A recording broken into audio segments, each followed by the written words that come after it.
Hey guys, welcome back to my channel if you are a returning subscriber, and if you are new and just finding me upon this video, then let me take a few seconds to introduce myself to you. My name is Ashlee and I am a homeschooling mom of 4. I have been homeschooling for going on 6 years, and I have kids ranging in age from upper middle school down into middle elementary school age levels. And like I said, I've been homeschooling going on my 6th year pretty soon. So today's video is in response to quite a few emails that I've gotten with questions from you guys. Now, I don't want to give away her email address right here, but this is just one email that I received, and it says, "Hey Ashlee, I hope you see this message. I've been watching your videos for years and love them all. I've got a quick question. My little girls and high school son are in a local charter and public school, and I've been wanting to homeschool them for a long time now. Their school has been shut down due to the virus, and I'd love to take this time away they have from school to start them on their homeschooling journey. Any tips on how I can do this quickly? What specific materials can I access easily and quickly with all of this craziness going on? Any tips you can share with me would be so awesome. Thank you so much, Jennifer." So Jennifer, thank you for reaching out via email. I've gotten about 5 emails stating similar things. So this was not a video I planned on creating, obviously, but I am here to help as much as I can if you are finding yourself in the situation due to coronavirus where your kids are coming home from school, and maybe you're like Jennifer and you wanted to start homeschooling and so now you're headed that direction, or maybe you do not want to homeschool but your kids are at home, and so what can you do? So that is what this video is going to be on. If you enjoy this video that I am truly making trying to help you guys out there, give me a thumbs up. My children are homeschooled already, obviously, so we are not impacted by school closures, but we have been impacted by their extracurriculars and different sporting things that they participate in being closed. So we are feeling it in that way, but our schooling, thankfully, is pretty much going to stay the same. So we are going to get into today's video. Again, this is an impromptu video that I am creating, responding because I've gotten so many emails from you guys, and I truly desire to always be a source of help or a source of encouragement or a source of information. Those are really like my 3 intents behind everything I share. Either it's encouraging, it's informational, or it's helpful. So either all the videos I make, I try to line up with one of those things. So we're gonna get into today's video. If you're new, I would love to have you stick around. I share a lot more than just homeschooling stuff here on my channel. You can hit that subscribe button, make sure your bell notifications are on so you never miss a video that I put up.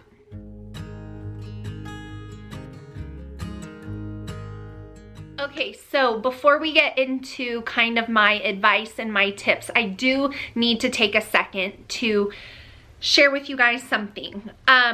Whether you have been watching me for a while or this is your very first video you've seen, it is very, very, very hard as a social media creator to speak to everyone's personal situation. It is actually impossible. When I get on and I share information that I have learned through my own children and my own homeschooling journey. But there is no way for me as one person to speak to all the different scenarios out there. Different scenarios with learning challenges, maybe even some learning disabilities, maybe some behavioral problems, maybe, you know, there's just such a wide array of situations out there. There's no way for me to give perfect advice to every single situation, and it's really unfair actually to be held to that standard. I've seen it with other friends who create adoption videos. You know, everyone wants to say, well, that wasn't my experience with the foster care system, or that wasn't my experience with adoption, or, you know, someone whose child has Down syndrome. well, that's not how my child behaves who has Down syndrome, you know? So you see what I'm saying? There's no way for one person, no matter what kind of content they create and share with the world here on YouTube, to speak to everybody's personal situation. So I am giving generalized information here. I am not able to create a custom educational outline for everyone who watches this video, and I also can't cover everyone's circumstances and everyone's situations and understand everybody's kids and their learning styles and preferences. Like, there's just no way. So this video is going to be just very generalized information to give you guys a place to start. And also, when I do share my opinions and my experience, so you can take that with a grain of salt. Some of this stuff will be my opinion, and it will be things that I've discovered and enjoyed. Again, you might not enjoy that, but all I can share is what I know and what I have found to be true for me. So before we get into the tips, I do want to quickly say, if you are someone whose job is being affected by your children having their schools shut down for coronavirus and you are going to be financially impacted, my heart breaks for you. I am truly praying for you for a quick resolution to all of this. I know how stressful it can be when your daily routines are disrupted, and when there's a financial implication, it magnifies that even worse. So I am truly sorry for any of you guys that find yourself in that situation, and I am praying that there would be a quick resolution for you, that your employer would offer you some paid time because your children are not able to be cared for, and that it would just all resolve quickly. So I am aware that these school closures are going to affect a lot of our economy and a lot of things. So it's sad. And where I live, the economy, tourism is very huge. And so I've already got family and friends who are being laid off and losing their jobs. So I am definitely aware of the economic impact that this has. But I want to just respond and hopefully be helpful, maybe slightly encouraging, with what I know after homeschooling my kids for 6 years. So like I said at the beginning of the video, whether you have been desiring to homeschool and this is just kind of pushing you into that, or whether you do not intend on homeschooling in the future, but you do want to make sure that your children aren't backsliding and regressing in the things that they've learned so far this school year. Before we get into my tips, I do just want to explain one thing really quickly to everyone. When you are a homeschooler by choice, it really is a way of life, and there's a lot of planning that goes into that. There's a lot of researching and understanding different educational learning styles and different educational methods. There's a lot of researching, tons of resources, whether it be curriculums and books, to educational philosophies, to groups of community groups, co-ops. When you choose to homeschool, it really is a way of life, and a ton of time is placed into gathering the materials that you feel will serve your family the best. When public school closes and your kids are being sent home and you've basically got a weekend to figure out what you're going to do, there's a difference between those two things. And so what I want to make sure that you guys know is that if your children have been sent home from public school because of the coronavirus and the schools being closed, you cannot compare that to how homeschooling would be if you chose to do it and you had plenty of time to research and really put your whole heart into it. You can't compare those two things. So I just want to make that really clear, that when you're faced with this situation, don't look back on this time once your kids go back to school, public school or private school or charter school, wherever they go. Don't use this time and say, well, we tried that homeschooling thing when that coronavirus thing happened and it was a nightmare, so I could never do that. it's really not comparable. I tried to think of another situation where this could be applicable, and you guys, if you've been around, you know that I have a fitness background. So here's my comparison. A person goes to the doctor and they're told they need to lose 20 pounds because they are diabetic, and their doctor puts them on this strict diet. All of a sudden, very quickly, the person went to the doctor that morning not knowing, and now they're being told to basically change their entire lifestyle, versus someone who realizes on their own that they need to make some health changes. They start researching programs, they start researching workouts, they start researching eating methods to decide what might work best for them. Okay, so these are the two situations. Which person do you think is going to be more successful? Obviously, the person who decides it for themselves. When you're forced into something, it isn't comparable to someone who is desiring that, okay? So I just want to make that really clear, because I feel like a lot of people who may want to homeschool, they get scared away from it because they try to do like a workbook in the summertime with their kid, and their kid is like, doesn't want to do the workbook. And so they're like, well, I could never homeschool. But it really isn't comparable. So that is the first. I did make notes in my phone. That is the first thing that I do want to say. Okay, now the next thing I want to tell you guys is that this might take a little pressure off you. And of course, like I said, I can't speak to every situation. I can't speak to the high school senior all the way down to the kindergartner. I can't. But what I am going to say is that at this point with this coronavirus situation where schools are closing, we are all almost, maybe in some certain states, approaching spring break. So spring break in most places is 2 weeks off of school, maybe 1. Okay, so use that time, right? If they're gonna be home for spring break, don't feel like you have to just go all crazy this week if they're home, because they'd be home for spring break and they'd have time off of school anyways, and you know, you wouldn't be like throwing stuff at them right away. You'd probably let them rest on their spring break.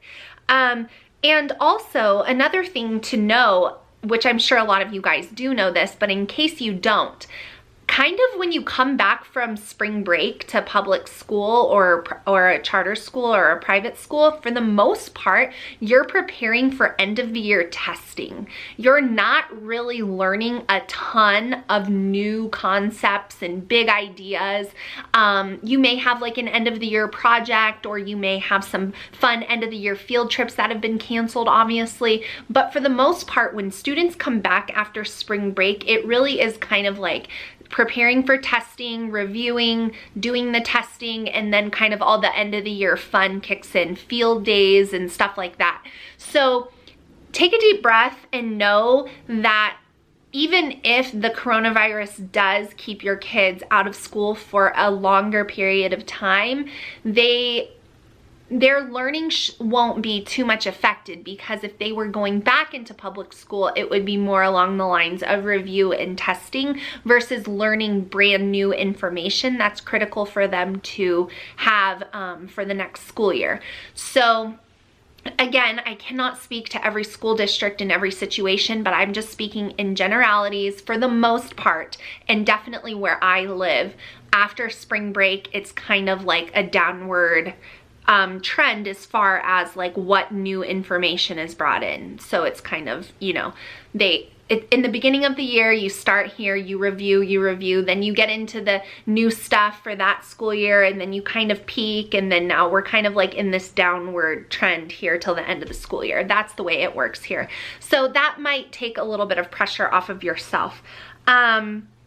So the thing that I do believe to be true is that most children and most parents function better on some form of a routine. So if you're finding your children being home every day and you're not used to that, they are not used to that, you're not used to that, having no structure to the day after a few days of kind of like resting maybe might be kind of crazy. Now, whether you're someone who is like me, who really functions well on kind of a more structured rhythm and flow to the day, or you're a free spirit and just like to wake up and see where the wind takes you, having ideas and having different things, no matter which spectrum you fall in, will be helpful.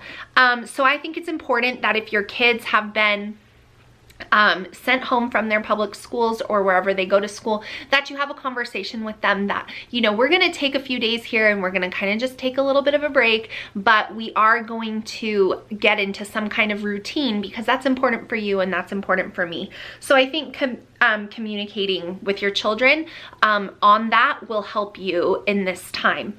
The next thing that I wanted to touch on is that generally when I took my kids out of public school, they were in 2nd grade, 1st grade, and kindergarten. And when I took them out of public school, I focused only on the key things, the most important elements of education. Those things being math, reading, and writing. I didn't do history, I didn't do science. We read a lot of books together, but I just focused on those 3 things. So I think if you find yourself in the camp of, my kids are home, I want them to be learning and engaging, but I know I'm not going to homeschool, we're gonna call that supplementing their education, right? There's a difference between home education and supplemental education at home. There's a difference there. So if you're supplementing your children's education because they are at home, then you definitely only need to focus on those 3 big areas: reading, writing, and math. And so I will share resources with you guys to accomplish those things in the description box of this video, and I'll explain kind of how we've used them really quickly, but that'll be down below. So just focus on those 3 things if you're looking to supplement your children's education while they're at home with you because of coronavirus. You don't need to worry about doing all of the different subjects. So I also would like to mention some creativity each day. Throw that in there too. So Play-Doh, art, painting, crafting, Lego building, all those things, those puzzles, like anything your kids like to do that is creative, add that into those reading, writing, and math as well. The last little bit of kind of advice I have to give here is to have fun and try to make the best of this time. This is a scary time for us as adults. This is a scary time for your children. This is also something a lot of us have never faced. I know in my lifetime, I have never seen public schools be closed down. So this is new territory for everybody involved. It would be great if all of the school districts had the resources to do online teaching, but a lot of them don't have the infrastructure to do that. I know in the state that I live in, I don't think that they do have that capability. So maybe you'll have stuff given to you from your school, maybe you won't. But either way, try to make the best of this situation. As long as it is safe and responsible, go outside, not into huge crowded areas obviously, but into nature. Go for a hike, go for a walk outside. Do art, let your kids paint, let them create things. Get active with them, whether that's being like turning on a fitness DVD in your loft and you know, getting some energy out. Kids need to burn energy. Riding scooters, riding bikes outside. Again, that's completely fine to do right now. You're not you know, going into a crowded area. You're observing the social distancing by doing that. Teach them something you haven't had time to do. You know, we all as moms have that list in our head, like, oh, I would really like to teach little Sally how to ride without training wheels, or I would really like to teach my older kids how to make this family recipe, or whatever it might be. Use this time to do that. Use this time to cook dinner together as a family each night. Put one child, you know, in charge of making the salad and the other one in charge of setting the table. Just get them involved more. When school is closed down, life slows down, and so it can be a time of blessing to slow down and just enjoy being with your family, even under these less than desirable circumstances that are forcing us into that. Choose a new book that your kids have been wanting to read from their from their bookshelf or your bookshelf in your house, or not all libraries are closed currently as I am filming this. So if you do have a library, you could go and pick up a book. And read to your kids, you know, make that a priority. Read to them while they're out of school. Even if they're older, I still read to my 13-year-old. You know, pick a book as a family and read it together. Study your Bibles together. Use this time to draw closer to God and to each other. And those would just be some of my suggestions that are a part of our everyday life as homeschoolers, but those things are all wonderful and enjoyable. And when you have more free time, then you can dedicate some time to that. Okay, so now for the resources. Like I said, I really think it's important, if you're only interested in supplementing your child's education while they are out of public school, to focus on the big things: reading, writing, and math. So reading can obviously be anything that your kids want to read, but I definitely would recommend that your children read on their own if they are, you know, of reading capability and age, or reading to you, you know, 30 minutes minimum a day. I would also recommend that you spend time reading to them, maybe around the same amount of time. I would also recommend for writing, or for the writing portion, you could just obviously ask them to write you a story, write a short story. You could be creative, go on Pinterest, look up, you know, journaling topics. And each day they could add on to it. If you've got younger kids, they could illustrate the story, and then you could ask them what they're wanting to say and you could write it down for them. Or I have linked a few workbook type things that we've used that we do like. Again, this is like workbook. It is supplemental. This is not something I use in my homeschool all of the time, but it would serve its purpose if you're just concerned about your kids being out of school right now. I will have those linked on my Amazon page, a few, which is down in the description box, a few things that I do recommend. As far as math goes, Khan Academy is really wonderful to help review things, and your kids can kind of take a test on there and figure out what they need, where they are and what they need to do. That is an online program. There's also tons of educational apps on iPads that can review math facts or multiplication, memorization, or lots of different things. One thing that I do want to mention is that the curriculum that I use the majority of in my homeschool is from The Good and the Beautiful, and they actually have free downloadable curriculum that you download onto your computer and you print it out yourself.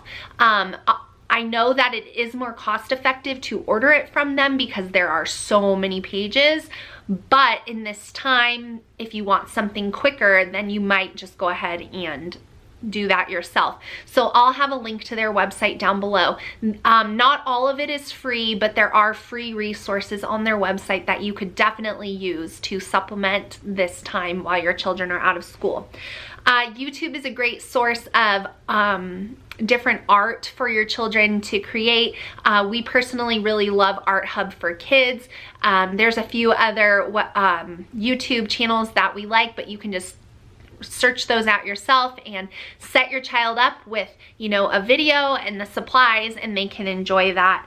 You might take this time to plant some flowers, plant a garden, different things like that. That's all very educational and fun, and it kind of goes back to what I was saying before, you know, involving them in cooking dinner and things like that. There is so much value in learning stuff like that that a lot of times we are too busy as parents to slow down and teach them. I would just recommend, obviously, that you encourage them to use educational apps and limit the screen time, because I think a lot of kids who go to school outside of the home, they're gonna think, oh, I'm out of school, awesome, I can play my video games all day.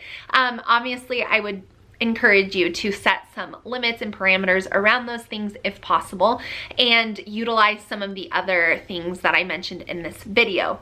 But I hope that just a little bit of advice, a few resources, a few tips. I'll have a couple more resources linked down below that are also free. Ambleside Online is another one. Brave Writer is another one. I'll have a few things linked down for you, and you can just kind of click on them and figure out if any of those things look like they might be a good fit fit for you. But I just really wanted to make this video to give you guys some tips and some places to check things out if you find yourself unexpectedly trying to teach your kids or keep them engaged in learning at home while we are dealing with this coronavirus situation in the United States. So I hope you guys found this video helpful. Again, I can't cover every situation, but these would be kind of like my basic starting level tips. So I hope you guys enjoyed it. I am praying for you. I am praying for our nation. I am praying for everyone affected by this. And I'm hopeful that it will resolve soon. So thank you guys so much for watching. I will see you in my next video soon. Bye guys.